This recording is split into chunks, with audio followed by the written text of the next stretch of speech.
हमें डिस्कशन करना है कंस्ट्रक्टर के बारे में। तो लास्ट टाइम ने छोटी सी डेफिनेशन लिखी थी, उसी डेफिनेशन को हम कवर करना चाहेंगे।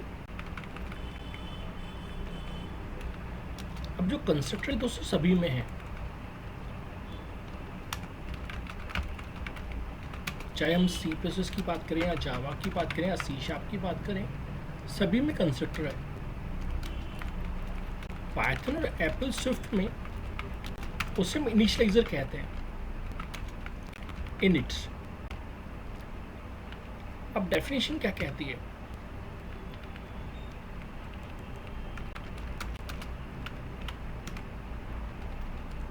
It is a special function या method of a class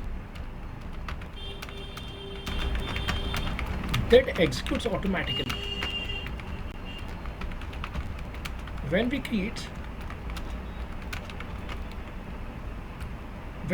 instance या object of the class using new keyword।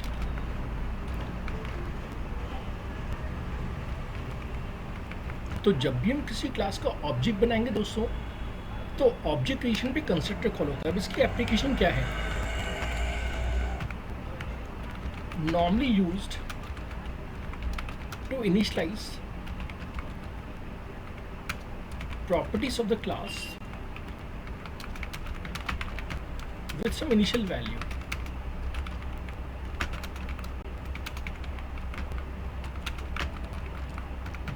अब पॉइंट्स टू रिमेंबर, हमें किन किन बातों का ध्यान रखना है? पहली पॉइंट, अच्छा ये पॉइंट्स रिमेंबर कहाँ कहाँ एप्लीकेबल है? सी प्लस प्लस, जावा और सी शार्प में। Its name is same as the class name. तो जो क्लास का नाम होगा वही कंस्ट्रक्टर का नाम होगा। It do not have a return type, it do not have any return type, not even void।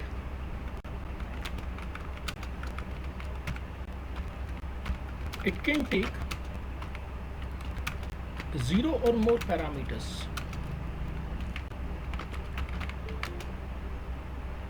and can be overloaded। Multiple definitions। दोस्तों बेसिकली 3 पॉइंट्स हमारे काम की हैं। बाकी जैसे जैसे हमारे टॉपिक्स आगे बढ़ेंगे, हमें कुछ और पॉइंट्स भी जरूरत पड़ेंगी। यहाँ पे मैं लिख रहा हूँ नंबर ऑफ पैरामीटर्स, और यहाँ पे मैं लिख रहा हूँ मीनिंग। अगर 0 पैरामीटर्स हैं तो उसको हम कहेंगे डिफॉल्ट कंस्ट्रक्टर।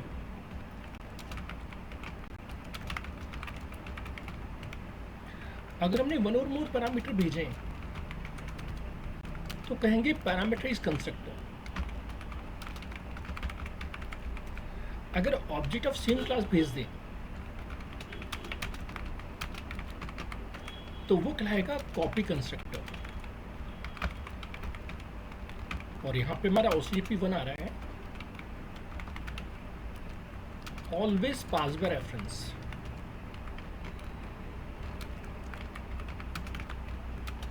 रेफरेंस का मतलब है लिंक। तो बेसिकली हमें 3 पॉइंट पता होना चाहिए। बाकी कुछ एडवांस पॉइंट्स है जो हमें आगे चल के यूज होंगी। When we create object of child class, then constructor of parent class get executed first to initialize inherited properties।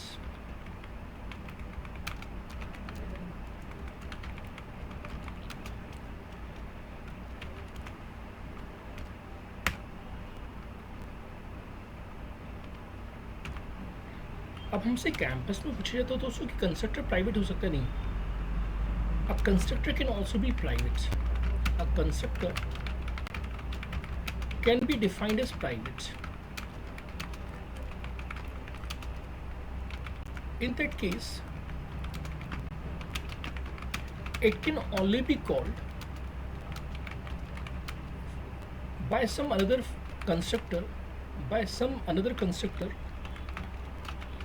of the same class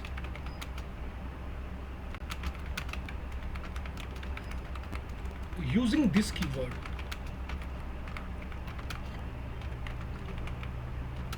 but not from outside the class. तो आपका तो अगर लास्ट टाइम ने this keyword पढ़ा था, तो OCJP 3 को proof करने के लिए मैं अपने दोस्तों का दिस कीवर्ड का यूज़ सिखाऊंगा कि कैसे हम दिस कीवर्ड का यूज़ करते हैं।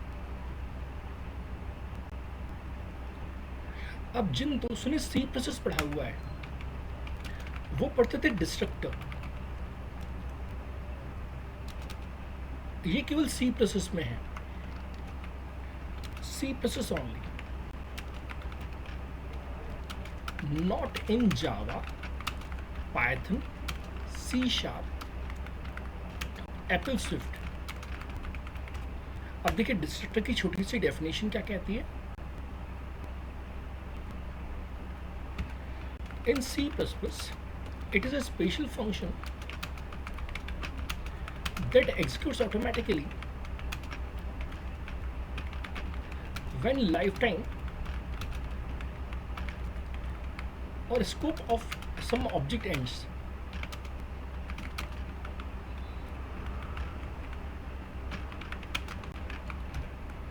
Usually, destructor is used to delocate memory allocated to that object। अब हमसे कैंपस में पूछा जाएगा Y destructor is not in modern languages।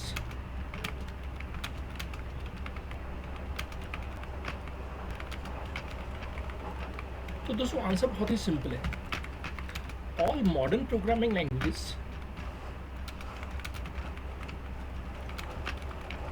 provides concept of AGC,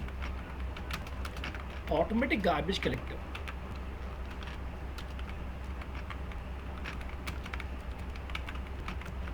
That automatically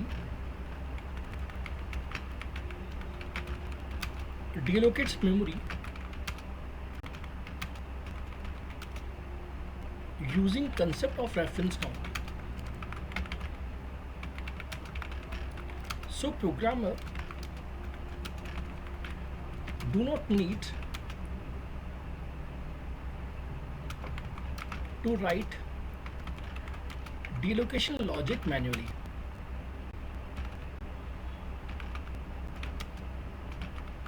दोस्तों सी प्रोसेस की सबसे बड़ी खराबी क्या थी कि सी प्रोसेस में जब हम डायनेमिकली मेमोरी लोकेट करते थे तो डीलोकेट भी हमें करना पड़ता था। इफ प्रोग्रामर फॉरगेट्स, यहाँ पे मैं ऐड कर रहा हूँ, if programmer forgets to deallocate memory then memory leakage problem occurs।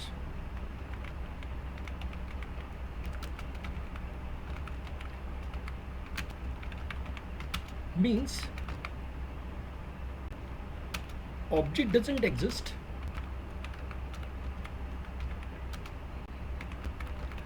but memory is still allocated। जैसे पुराने ज़माने में हम कोई सॉफ्टवेयर रन करते थे दोस्तों, उसमें बग हुआ करते थे। जब हम सॉफ्टवेयर को बंद कर देते थे उसके बाद भी हमारा सिस्टम स्लो चलता था। क्यों? क्योंकि मेमोरी लीकेज हो जाता था कि एप्लीकेशन हमसे मेमोरी ले तो थी लेकिन मेमोरी में रिटर्न नहीं करती थी। So that is memory leakage problem. तो सबसे बेस्ट क्या है? String use.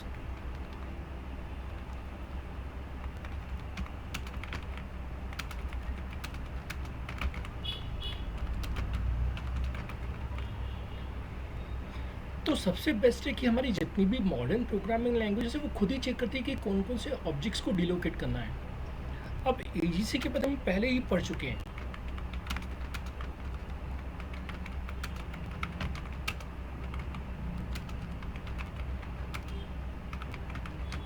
जिसमें हमने रेफरेंस काउंटिंग का कंसेप्ट सीखा था कि कैसे रेफरेंसिंग काउंटिंग होती है। अब OCDP 5 जो कि गूगल सर्च आपको करना है,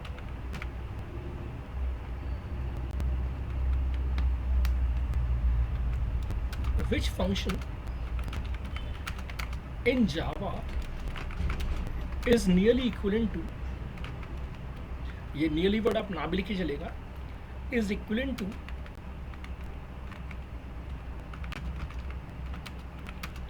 डिस्ट्रक्टर ऑफ C++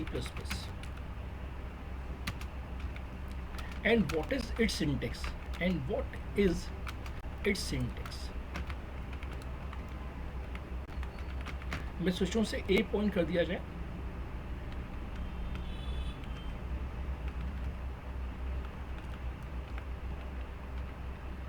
इसे A कर देते, A part what is its syntax, और B part what is its visibility mode या access specifier, और C which exception is it raises। तो पहले तो आपको ढूंढना है कि वो कौन सा फंक्शन है जो डिस्ट्रक्टर के इक्विवेलेंट है। सेकंड, उसका सिंटेक्स क्या है। थर्ड, उसका विजिबिलिटी मोड क्या है। और फोर्थ, वो कौन सा एक्सेप्शन रेज करता है। कुछ दिन पहले मैंने आपको एक क्वेश्चन दिया था दोस्तों, वो क्वेश्चन ये था, how we can programmatically invoke AGC to force memory deallocation. हमने कुछ दिन पहले पढ़ा था दोस्तों कि AGC खुद डिसाइड करते हैं कि कब उसे रन होना है, लेकिन मैंने आपसे कहा था कि आप गूगल में सर्च करोगे कि कैसे हम उसे रन टाइम पे खुद एग्जीक्यूट कर सकते हैं। दोस्तों, हम कंस्ट्रक्टर का बहुत ही सिंपल एग्जांपल सीखना चाहेंगे। तो यहाँ पर मैं बता रहा हूँ क्लास A, आप कुछ भी नाम दे सकते हैं। You can give any name to the class. क्योंकि मुझे सिंपलेस्ट एग्जांपल बनाना है तो मैं ये नाम दे रहा हूँ A। अब मैं स्टूडेंट हूँ दोस्तों, तो मुझे ये 3 पॉइंट पता होना चाहिए। इसका नाम क्लास के नाम जैसा होगा, इसमें कोई रिटर्न टाइप नहीं आता, और ये पैरामीटर्स ले सकते हैं। तो अभी जो मैं प्रोग्राम बना रहा हूँ उसमें 3 पॉइंट्स यूज होंगी।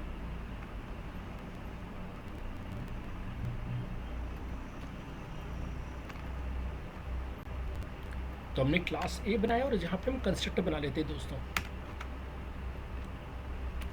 पब्लिक A, और यहाँ पे भी लिखा हूँ system dot out dot println default constructor. क्योंकि अगर आप देखें दोस्तों तो इसमें 0 आर्ग्यूमेंट्स हैं, क्योंकि इसमें 0 पैरामीटर्स है तो ये डिफॉल्ट कंस्ट्रक्टर है। अब आगे चल के हम बड़े बड़े प्रोग्राम बनाएंगे, जैसे अकाउंट क्लास, तो सिंपल सी बात है कि कंस्ट्रक्टर का नाम भी क्या रहेगा, अकाउंट। अभी मैंने फंक्शन को पब्लिक बनाया दोस्तों, लेकिन थोड़ी देर बाद हम पढ़ेंगे प्राइवेट कंस्ट्रक्टर। तो अभी हम पब्लिक कंस्ट्रक्टर बना रहे हैं। तो सिंपलेस्ट एग्जांपल में मैं प्राइवेट ना बना के केवल पब्लिक कंस्ट्रक्टर्स बनाऊंगा।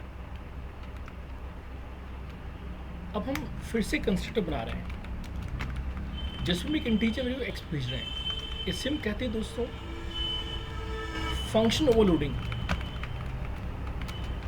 मल्टीपल डेफिनेशंस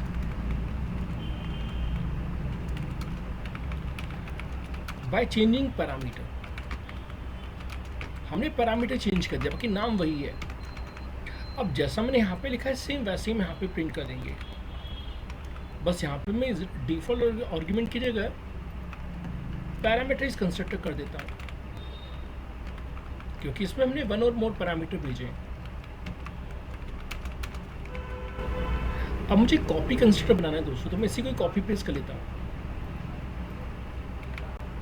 अब हमने कॉपी कंस्ट्रक्टर में पढ़ा था कि it requires object of the same class.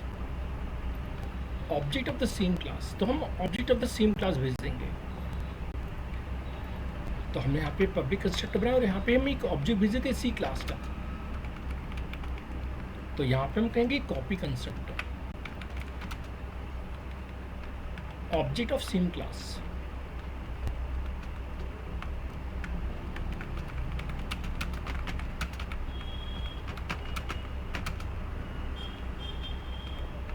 अब दोस्तों यहाँ पे मैं क्लास का एंड कर देता हूँ, तो ये एंड ऑफ द क्लास हो गया। अच्छा, आज का मेरा एक टॉपिक था टू स्ट्रिंग फंक्शन, तो यहाँ पे मैं टू स्ट्रिंग बना देता हूँ, पब्लिक स्ट्रिंग टू स्ट्रिंग, और यहाँ पे कुछ भी मैसेज लिख दीजिए, रिटर्न डिज़ाइन बाय, जो भी आपका नाम हो। यहाँ पे मैं अपना नाम ना लिख के किसी और व्यक्ति का नाम लिख देता हूँ, जैसे सैम।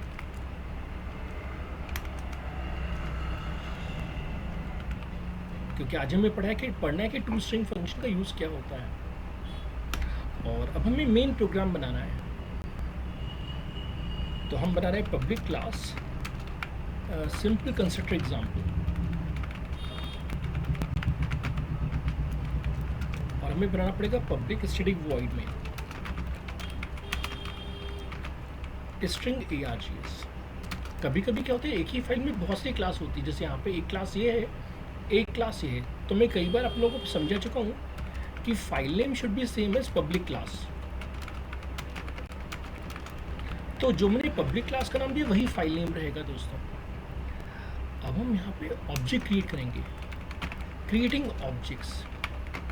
अब देखिए डेफिनेशन क्या कहती है कंस्ट्रक्टर की, कि कंस्ट्रक्टर के स्पेशल फंक्शन है जो अपने आप कॉल होता है जब हम ऑब्जेक्ट क्रिएट करते हैं न्यू कीवर्ड की मदद से। तो जब तक हम ऑब्जेक्ट क्रिएट नहीं करेंगे दोस्तों, तब तक कंस्ट्रक्टर कॉल नहीं होगा। So constructor will only get called when we create objects of the class. तो मैं यहाँ लिख रहा हूँ A obj1 equal to new A, ये ट्रेडिशनल वे है,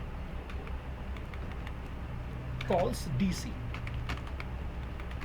डीसी मतलब डिफॉल्ट कंस्ट्रक्टर, मैं डिफॉल्ट कंस्ट्रक्टर को डीसी लिखना पसंद करता हूँ, पैरामीटर्स को पीसी। ये ट्रेडिशनल तरीका है दोस्तों लिखने का। लेकिन कुछ दिन पहले मैंने आपको सिखाया था वैर कीवर्ड, तो वैर obj2 इक्वल टू न्यू ए, और यहाँ पे मैं 5 भेज देता हूँ। अब देखिए ये इससे मैच नहीं करेगा, ये इससे मैच कर जाएगा, तो कॉल्स पीसी न्यू वे जावा 10 ऑनवर्ड्स। हमने पढ़ा था कि जावा 10 में कौन सा कीवर्ड आया, वैर कीवर्ड। और दोस्तों यहाँ पे भी तीसरा तरीका लिख रहा हूँ न्यू ए, और फिर obj2 भेज देते हैं, कॉल cc। इसको हम कहते हैं दोस्तों anonymous object, anonymous object.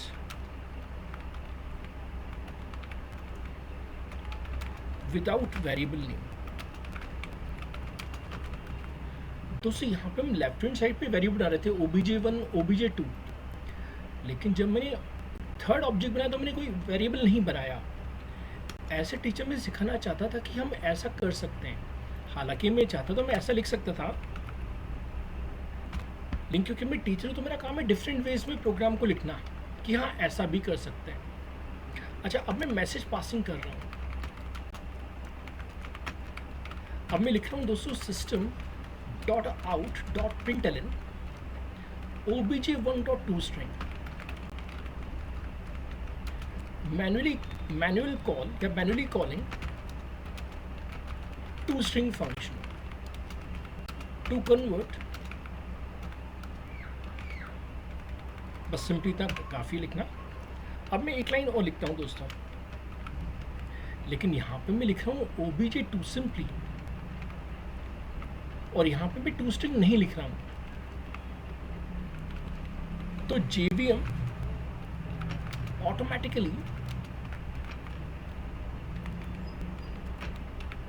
Automatically calls to string.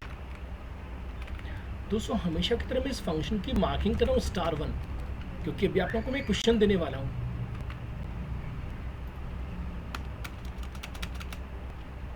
अभी हमारा प्रोग्राम तैयार हो चुका है।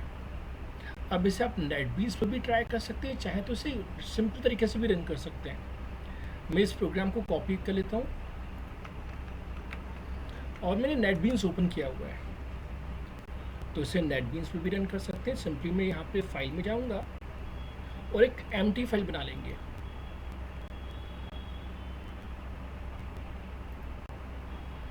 अब हमें नाम पता होना चाहिए कि नाम क्या देना है। तो पब्लिक क्लास का नाम देख लीजिए दोस्तों, क्या था?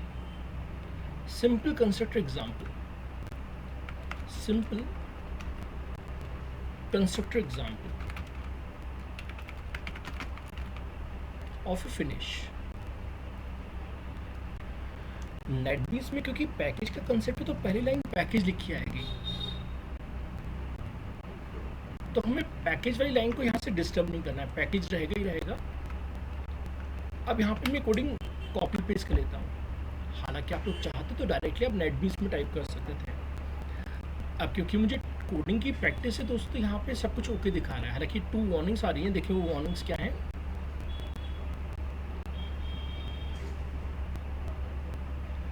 चलिए आपके काम का नहीं है मैसेज। यहाँ क्या आ रहा है? ठीक है, इसका भी कोई दिक्कत नहीं है, तो कोडिंग रन हो सकती है। तो राइट क्लिक किया, हमने कहा रन फाइल। तो नेटबीन्स का फ़ायदा ये कि आपको मैनुअली जावा से लिखने की ज़रूरत नहीं है और मैनुअली जावा कमांड लिखने की ज़रूरत नहीं है, बस आप डायरेक्टली रन कर सकते हैं। अब देखिए दोस्तों, आउटपुट हमें क्या मिल रहा है? हमें मिल रहा है दोस्तों पहले डिफ़ॉल्ट कंस्ट्रक्टर, क्योंकि OBJ1 में डिफ़ॉल्ट कंस्ट्रक्टर था। फिर मिल रहा है पैरामीटराइज कंस्ट्रक्टर, क्योंकि हमने 1 और मोर पैरामीटर भेजे थे। आप देखिए यहाँ पे 1 और मोर पैरामीटर थे। और अंत में लिखा है कॉपी कंस्ट्रक्टर। अब देखिए दोस्तों, 2 स्ट्रिंग फंक्शन का हमने बनाया था यहाँ पे कोड, और 2 स्ट्रिंग हमने लिखा था design by Sam.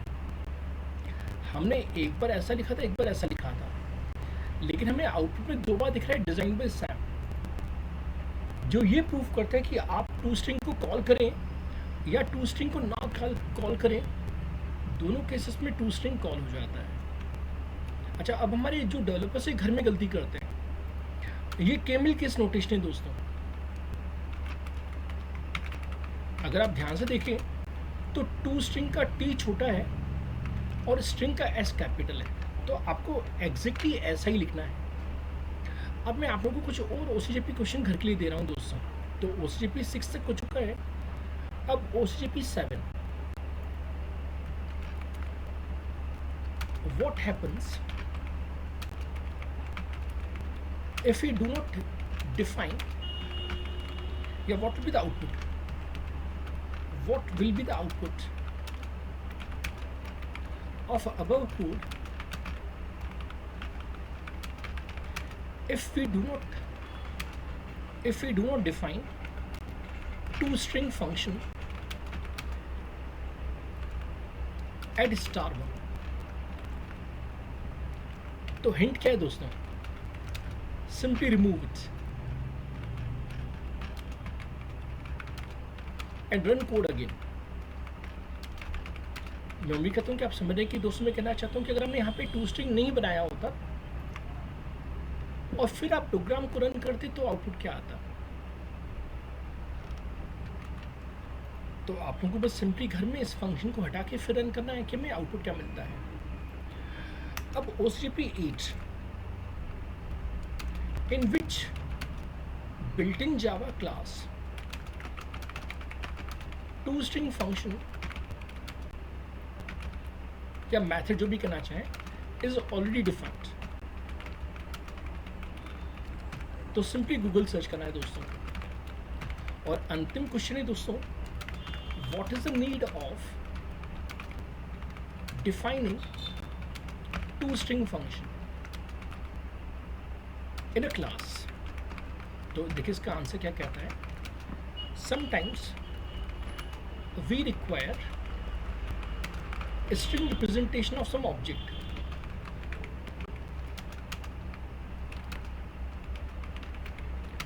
That will be helpful if we have to assign object to some string or to display some information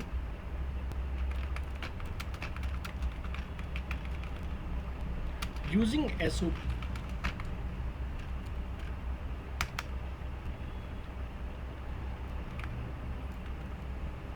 Whenever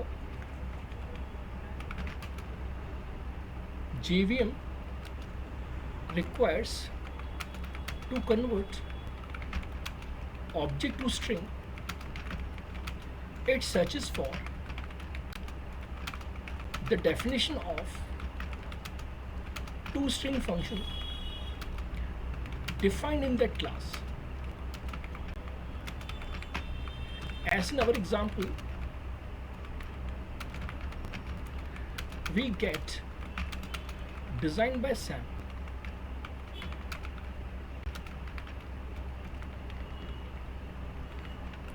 When object is specified in SOP,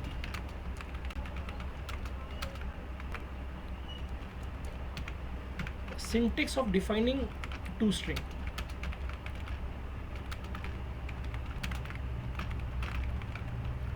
तो दोस्तों सिंटेक्स है public string to string और फिर जो भी return करना हो code.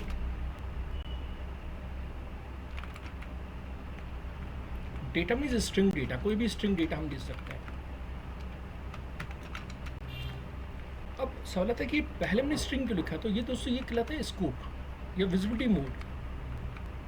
तो इसकी विजिबिलिटी पब्लिक है, इसकी विजिबिलिटी पब्लिक है,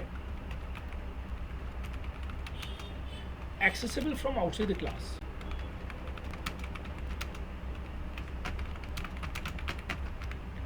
यहाँ पे लिखा है स्ट्रिंग जो रिप्रेजेंट करता है रिटर्न टाइप को, फंक्शन को, return type of the function.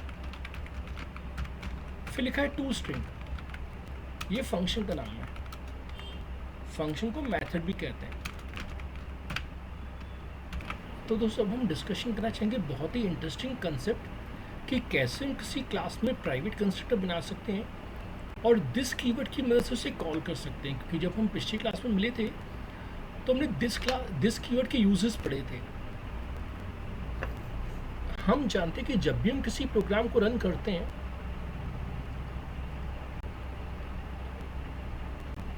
तो एंट्री होती है मेन से। अब दोस्तों यहाँ पे मैं बनाऊंगा शेयर्ड क्लास का एक ऑब्जेक्ट, जैसा कि हमने पिछली क्लास में शर्ट सीखी थी। शर्ट से ए इक्वल टू न्यू शर्ट।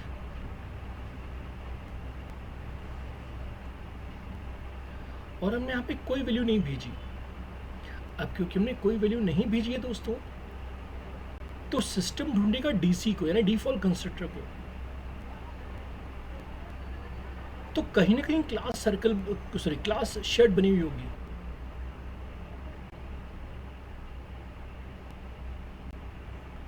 तो ये हमारी क्लास शर्ट है।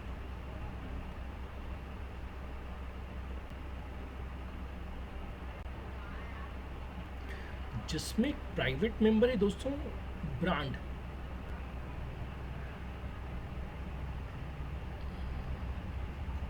हालांकि और भी बहुत सी चीजें हो सकती है। अब यहाँ पे हम जानते हैं कि पब्लिक होता है तो पब्लिक के लिए मैं चाबी बनाता हूँ। अब कंस्ट्रक्टर का नाम क्लास के जैसा होता है दोस्तों। तो यहां मैं लिखूंगा शर्ट ब्रैकेट खाली, क्योंकि डीसी है, लेकिन इसके अंदर मैं लिखूंगा दिस।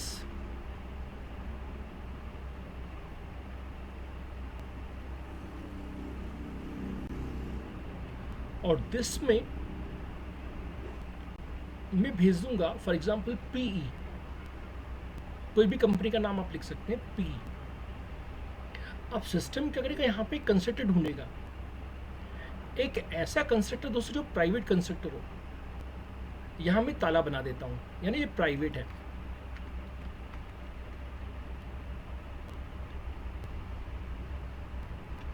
ये प्राइवेट कंस्ट्रक्टर है। यहां लिखा है हमने शर्ट। अब पी एक स्ट्रिंग है दोस्तों, तो स्ट्रिंग बी, और लिखेंगे ब्रांड इक्वल टू बी।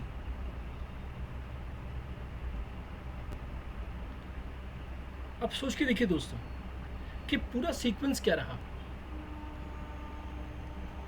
ये जो वैल्यू है दोस्तों, ये वैल्यू जाएगी यहां पे,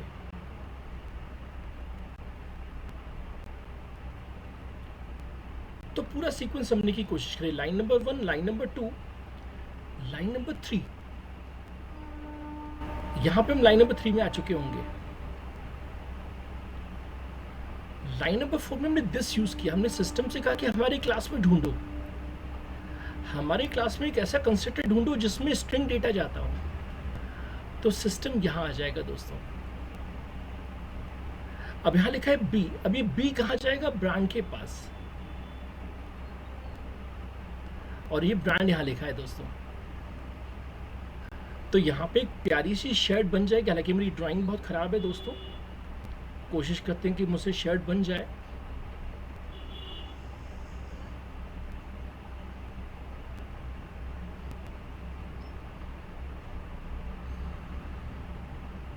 अब हो सकता है आगे गलत बने।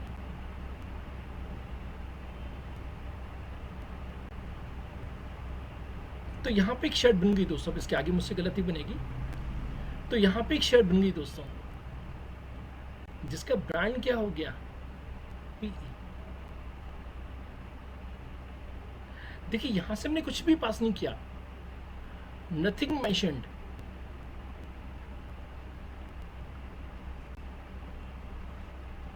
अच्छा, फिर मेरे किसी दोस्त ने कहा सर मैं ये लिखना चाहता हूं। मेरे किसी दोस्त ने लिखा लाइन नंबर 8 में shirt B equal to new shirt. अब मेरे किसी फ्रेंड ने बफेलो कहा था लास्ट टाइम। अब दोस्तों ये देखिए डिफॉल्ट कंस्ट्रक्टर कॉल कर रहा था, जबकि ये कॉल कर रहा है पीसी को, यानी पैरामीटराइज कंस्ट्रक्टर कॉल्स पीसी, यानी पैरामीटराइज कंस्ट्रक्टर। लेकिन दोस्तों ये लाइन कंपाइल नहीं होगी। इस लाइन में रहेगा CTE. CTE means compile time error. क्यों? क्योंकि हमने कंस्ट्रक्टर को क्या डिफाइन किया हुआ है? प्राइवेट। तो कंक्लूजन निकला कि मेरा कोई दोस्त डायरेक्टली बफेलो ब्रांड की शर्ट डिमांड करे, पॉसिबल नहीं है। क्योंकि मैंने केवल किसे पब्लिक बनाया है? मैंने केवल डीसी को पब्लिक बनाया है। So one of my friend that wants buffalo can not order buffalo since the only public option is the default constructor. हम चाहते तो उल्टा भी कर सकते थे, हम इससे पब्लिक बना देते, इससे प्राइवेट बना देते। अगर हम इससे पब्लिक बना देते तो ये वर्क करता, लेकिन उस केस में ये वर्क नहीं करता।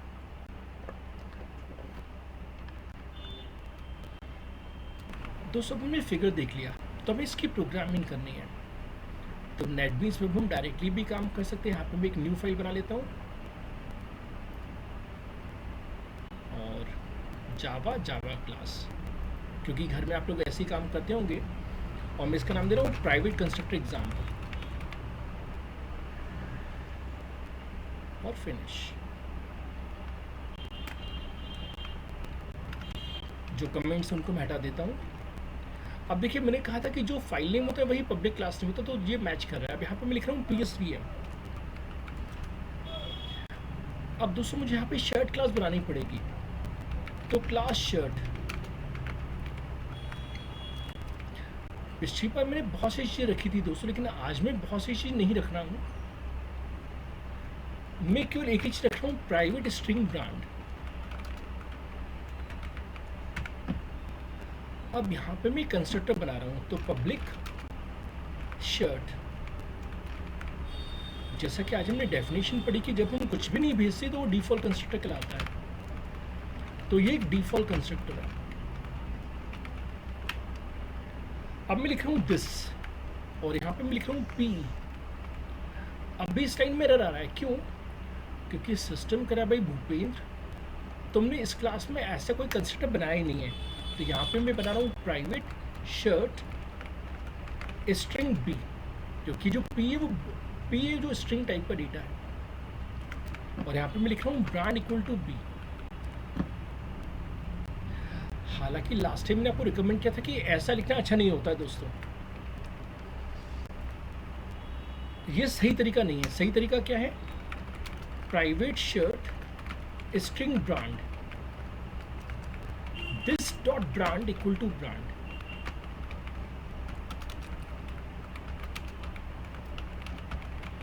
लास्ट लेक्चर में आपको मैंने समझा था कि कभी कभी पैरामीटर नेम और मेंबर नेम सेम हो जाता है। देखिए ये पिंक कलर में है और ये ब्लैक कलर में है। तो यहाँ पे मैंने दिस का दूसरा यूज सिखाया, calls PC of this class, जबकि यहाँ पे वो किसको रिप्रेजेंट कर रहा है, प्रॉपर्टी को। This dot property equal to parameter. तो लास्ट टाइम ने समझा था कि कभी कभी पैरामीटर का नाम और प्रॉपर्टी का नाम सेम होता है, तब हम दिस का यूज करते हैं। अब हम मेन प्रोग्राम की बात करें, क्योंकि बॉस ने हमें समझाया था कि प्रोग्राम यहाँ से चलेगा, यानी मेन प्रोग्राम से। तो मुझे दो शर्ट चाहिए, तो shirt A equal to new shirt calls public PC DC, sorry, तो ये वर्क कर जाएगा। अब मैं लिख रहा हूँ दोस्तों shirt B equal to new shirt, और मेरे किसी फ्रेंड ने बफेलो ब्रांड डिमांड किया था, कॉल्स प्राइवेट पीसी।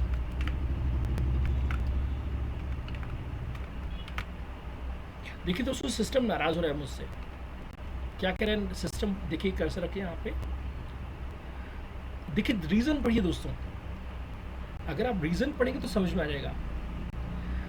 लिखा है constructor shirt in class shirt can not be apply to given type, required string found string reason shirt string has private access in shirt। तो system line number 3 में कह रहा है, 4th line में कह रहा है कि आप चाह के भी इसे यूज नहीं कर सकते, क्योंकि आपने जिसे यूज करने की कोशिश की वो प्राइवेट है। तो कंक्लूजन निकला कि मेरी जिस फ्रेंड को बफेलो ब्रांड बुलाना था वो अभी तो नहीं बुला पाएंगे बफेलो ब्रांड। अच्छा, काश मैंने यहाँ पे टू स्ट्रिंग बनाया होता दोस्तों, पब्लिक स्ट्रिंग टू स्ट्रिंग। तो पहले मैं रिटर्न करा था डिजाइन बाय सैम, लेकिन दोस्तों आज हमें डिजाइन बाय सैम थोड़ा रिटर्न करना है। आज तो हम रिटर्न करना चाहेंगे ब्रांड इज, और जो भी ब्रांड की वैल्यू हो। तो फायदा क्या होगा दोस्तों, फायदा ये होगा कि हम डायरेक्टली लिख पाएंगे एस आउट ए, या चाहे तो लिख सकते हैं ए डॉट टू स्ट्रिंग, क्योंकि हमने अभी टू स्ट्रिंग का यूज पढ़ा। तो मैं चाहता हूं कि जब भी कोई टू स्ट्रिंग का यूज करे तो हमारे उस शर्ट की ब्रांड पता चल जाए। तो प्रोग्राम तैयार है, सब कुछ ओके, अब इसे रन किया जाए। तो सिस्टम कह रहा है भाई भूपेंद्र, तुम्हारे पास जो शर्ट है उसका ब्रांड क्या है, पीई। अब मैं इसका मैसेज चेंज कर देता हूं दोस्तों, यहां लिख देता हूं मैं भैया ऑल इज वेल। अब इसे रन करते हैं। तो आपके ऊपर डिपेंड करता है कि आप क्या मैसेज दे रहे हो। जो भी मैसेज दोगे वो मैसेज आ जाएगा। तो you have to decide what you want to display. तो हम चाहते हैं कि डिस्प्ले क्या हो, ब्रांड इज।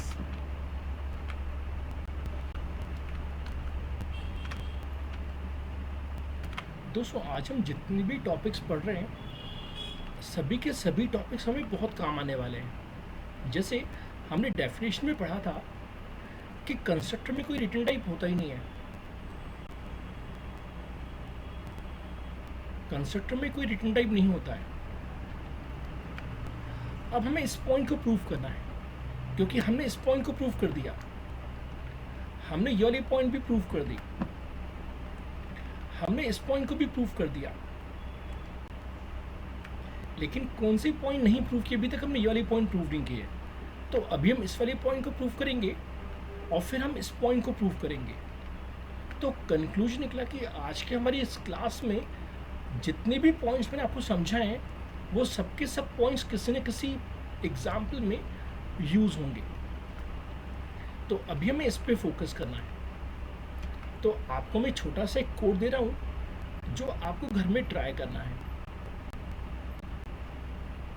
अच्छा, जब भी कोई सिंपल एग्जाम्पल हो तो हम कुछ भी क्लास का नाम दे सकते हैं। जैसे क्लास का नाम मैं ए दे देता हूँ दोस्तों। यहाँ मैं लिख रहा हूँ पब्लिक ए, और यहाँ पे हम देते हैं system dot out dot println. You can write anything, जैसे आई एम राइटिंग रेंचो, जिससे कि हम डिस्टिंग्विश कर पाएँ कि कब कौन सा मैसेज आया। अब मैं लिख रहा हूँ पब्लिक वॉइड ए और मैं लिख देता हूँ system dot out dot println चतुर।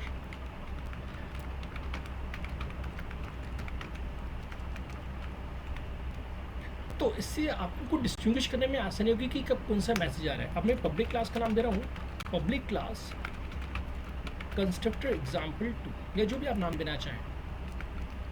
तो सेम फाइल नेम भी ही रहेगा।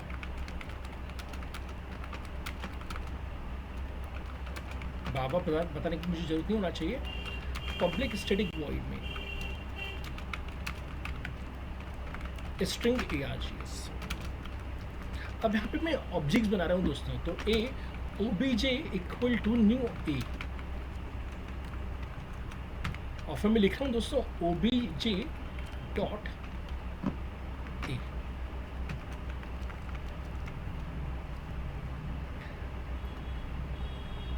तो दोस्तों आप लोगों को इस कोड को रन करना होगा। हालांकि मैं इस प्रोग्राम को रन कर सकता हूँ, लेकिन मैं रन नहीं करूँगा क्योंकि मैं चाहता हूँ कि आप इस प्रोग्राम को रन करें और देखें कि क्या डिफरेंस आ रहा है। तो यहाँ पे क्या है दोस्तों, no return type as per definition of constructor. हमने कंस्ट्रक्टर के डेफिनेशन में पढ़ा था कि भाई कंस्ट्रक्टर में कोई रिटन टाइप नहीं होता। लेकिन दोस्तों अगर आप ध्यान से देखें तो ये दोनों कोडिंग सेम है, एग्जैक्टली सेम कोडिंग। लेकिन यहाँ पे क्या आ गया, additionally return type is mentioned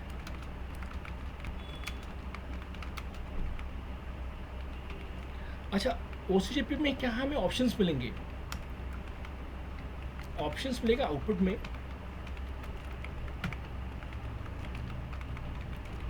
पहला ऑप्शन है कंपाइल टाइम एरर, कि भाई आपको क्या इसका कंपाइल टाइम एरर मिला क्या। सेकंड ऑप्शन मिलेगा रन टाइम एरर, और थर्ड ऑप्शन मिलेगा से नो आउटपुट। बस दो ऑप्शन रख रहे हैं। सी कोड इज ओके,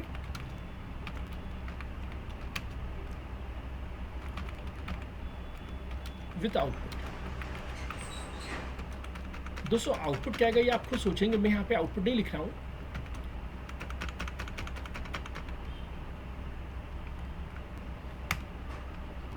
दोस्तों अब हम डिस्कशन करना चाहेंगे इनहेरिटेंस के बारे में।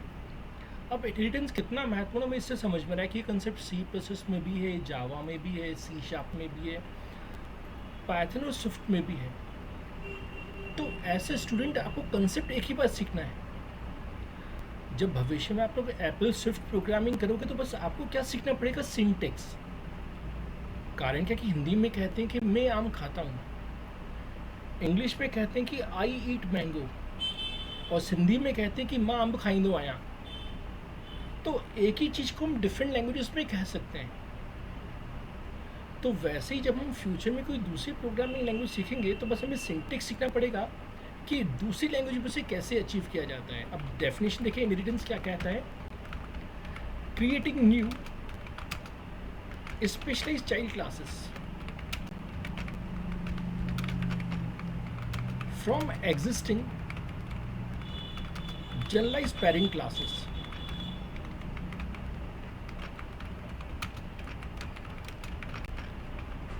without rewriting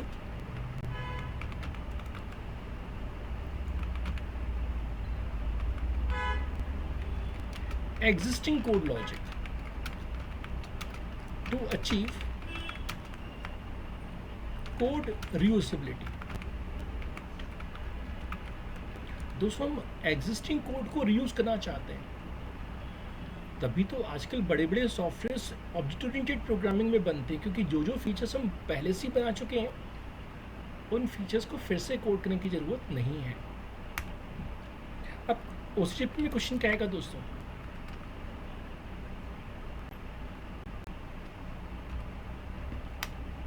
in real life how we can decide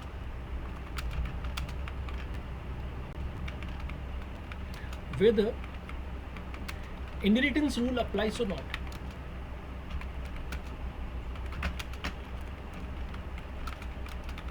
तो दोस्तों इसका आंसर क्या है, inheritance represents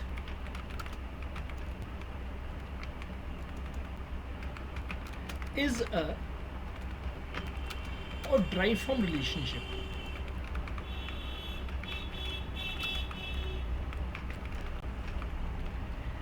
In future, we also learn association represent uses verb, and aggregation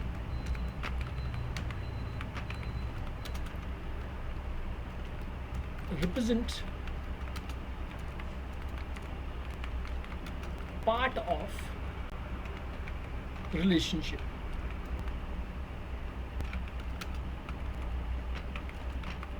तो दोस्तों आईटी इंडस्ट्री में हम कैसे डिसाइड करेंगे कि हमें इनहेरिटेंस अप्लाई करना है या नहीं?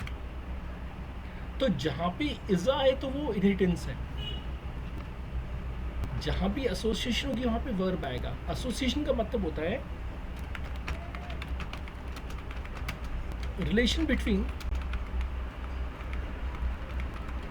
टू और मोर इंडिपेंडेंट क्लासेस.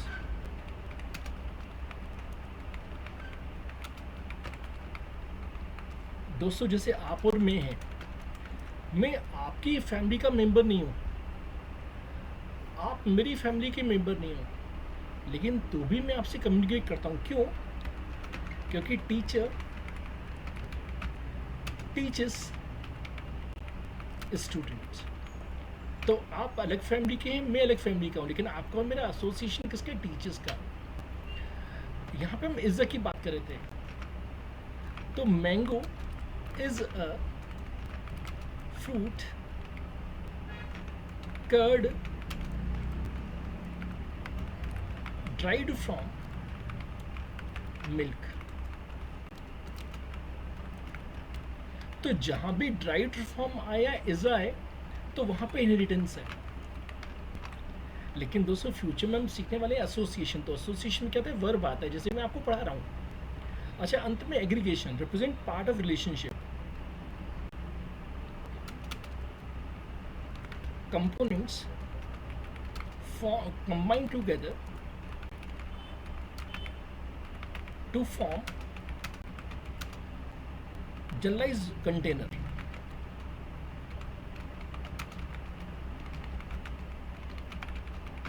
क्लास. दोस्तों यहाँ पे कंपोनेंट्स रहेंगे और कंपोनेंट्स आपस में मिलकर एक कंटेनर क्लास बनाएंगे. जैसे एग्जांपल दोस्तों, monitor, hard disk, screen, keyboard, part of computer. तो जैसे हर्षल ने क्या कहा, like Harshal says today I purchased a computer. तो अंडरस्टूड है.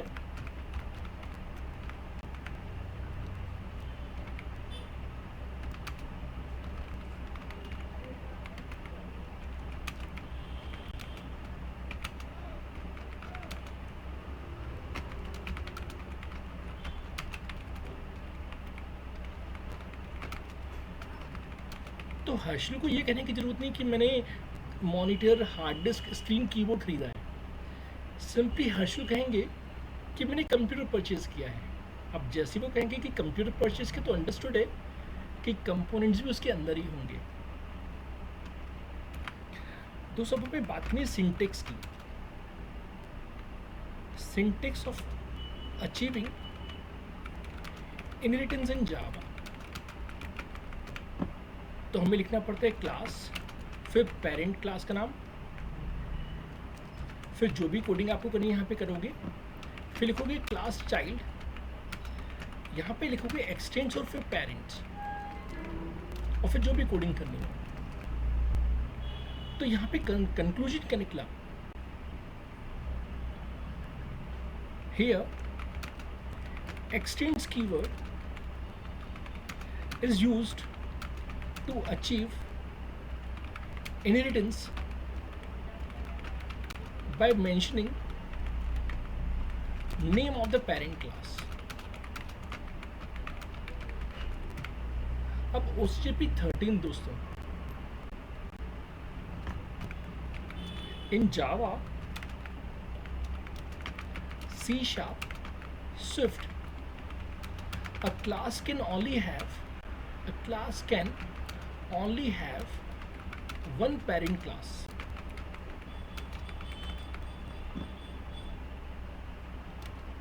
But can have one or more parent interfaces.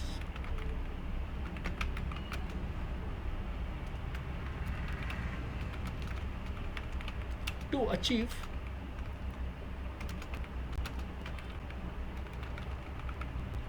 multiple inheritance. दोस्तों कभी कभी क्या होता है कि किसी क्लास के मल्टीपल पेरेंट्स होते हैं, तो जावा में और जितनी भी मॉडर्न प्रोग्रामिंग लैंग्वेज में बस एक ही पेरेंट क्लास अलाउड है। तो कभी कभी हम चाहते हैं कि मल्टीपल पेरेंट्स हों, तो उस केस में एक कंसेप्ट होता है इंटरफेसेस का। तो आगे चल के हम पढ़ेंगे कि मल्टीपल इनहेरिटेंस कैसे अचीव होता है यूजिंग इंटरफेसेस। अभी हमें इस छोटे से सिंटेक्स के बेसिस पे एग्जाम्पल प्रोग्राम बनाना है। Simplest example of inheritance to prove that when we create object of child class, then constructor of parent get called first.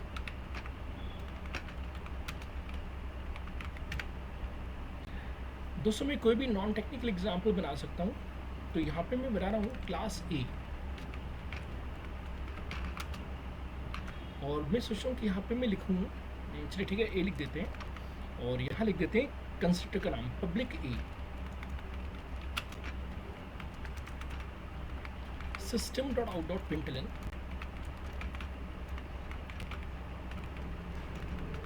A class constructor. अब सिंटेक्स देखिए दोस्तों, यहाँ पे लिखा था पेरेंट, तो पेरेंट का मैंने नाम दिया ए। अब मैं बता रहा हूँ क्लास बी। अब कंस्ट्रक्टर का नाम सेम क्लास के नेम जैसा होता है, तो ये भी कंस्ट्रक्टर हो गया। यहाँ मैं लिख रहा हूँ system dot out dot println B class D C. अब देखिए ए में भी कंस्ट्रक्टर है, बी में भी कंस्ट्रक्टर है। अब हम मेन प्रोग्राम बना रहे हैं, यहाँ पे लिखना पड़ेगा एक्सटेंड्स ए, क्योंकि सिंटेक्स कहते हैं कि चाइल्ड क्लास को पेरेंट का नाम देना पड़ता है कि कौन सी पेरेंट को एक्सटेंड कर रहा है। So B is extending feature of A, B is extending features of A. तो बी के पास वो सभी फीचर्स आ गए जो ए में फीचर्स है। अब हम पब्लिक क्लास बना रहे हैं, public class simplest inheritance, simplest inheritance, public static void main. हम स्ट्रिंग एआरजेस ऐसा भी लिख सकते हैं दोस्तों, जिसे हम कहते हैं parametric array.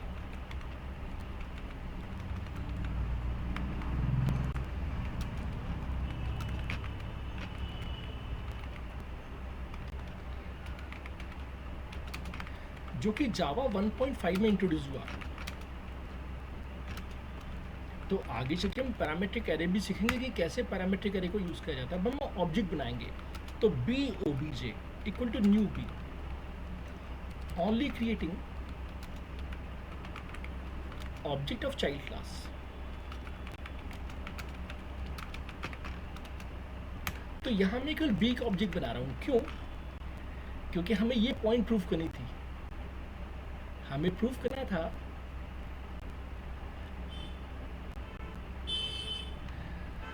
when we create object of child class then concept of parent class get called first। तो यहाँ पे मैंने मेन में एक ऑब्जेक्ट नहीं बनाया दोस्तों, लेकिन तो भी ए का आंसर आएगा। तो आपको ऑप्शंस क्या मिलेंगे? आपको एग्जाम में ऑप्शंस मिलेंगे ये A B class D C, B option मिलेगा A class D C, option C मिलेगा ए क्लास डी सी, और साथ में हमें ऑप्शन सी मिलेगा, A class D C, B class D C. ऐसे दोस्तों ऑप्शन डी मिलेगा, बी क्लास डी सी और ए क्लास डी सी। अब देखिए जिन जिन दोस्तों ने डेफिनेशन पढ़ी है वो तो बिल्कुल आराम से आंसर दे सकते हैं। हमने यहाँ पे ऑब्जेक्ट बनाया चाइल्ड क्लास का, लेकिन डेफिनेशन जो कहती है as per definition of constructor,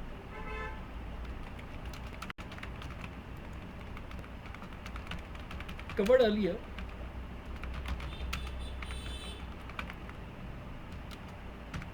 constructor of parent get called first when we create instance of child class। इसका आंसर सी होना चाहिए दोस्तों। पहले आना चाहिए ए क्लास डी सी और फिर आना चाहिए बी क्लास डी सी। बस हमें चेक करना है कि हम जो कह रहे हैं वो सही है कि नहीं है।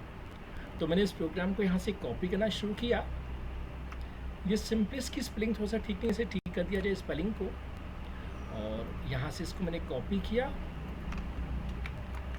और इसको हम यहाँ से न्यू फाइल बना देते हैं नेटबीन्स में। यहाँ से ज़्यादा आसान है। Simplest inheritance example.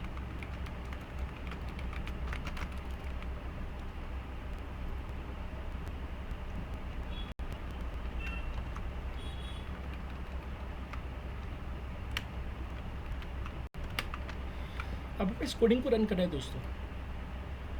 यहाँ पे जो स्पेलिंग देखिए मिसमैच हो गई दोस्तों, वहाँ पे लिखा है सिंपलेस्ट इनहेरिटेंस एग्जाम्पल। अब ओके, अब इसे रन करते हैं दोस्तों।